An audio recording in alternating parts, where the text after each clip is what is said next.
Awulalele nangu uDr Khehlelezi noNgizwe uPresident uMongameli bechaza ukuthi kahle kahle uJesu uyini, kahle kahle yini okumele ngabe siyayenza ngoJesu. Ungakhohlwa ukuthi usubscribe awulalele. Uyithatha le nto ngigada nabantu.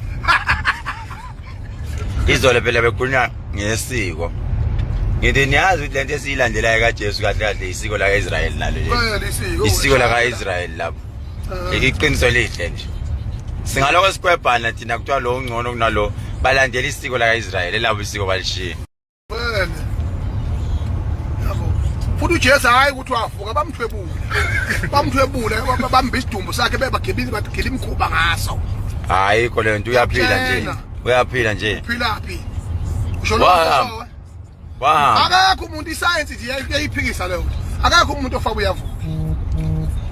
Lokuqanjwa manje propaganda kuthiwa hayi babo intombazana nayo landa amafutha futhi kwabo yisoko lokho kuJesu hey wathanda uMaria makhathalele hayi nganantombi uJesu hayi wathanda ikuphi lapha eBhayibhelini khona lasho khona athi uJesu khona kwenziwa yini wena lona ukhalile ngenyembezi zakhe wonkeze inyawo ngenyembezi zakhe waphinde wangisula inyawo ngenyembezi zakhe nina nikaze nikwenza lokho sithi wayichama ukuthi uzibonakala hey yabona ifamily ehlakade hey kuthiwa uma uJesu manje ngempela ethunywe uNkulunkulu wezwa ngani bona intombazana ukuthi ithivele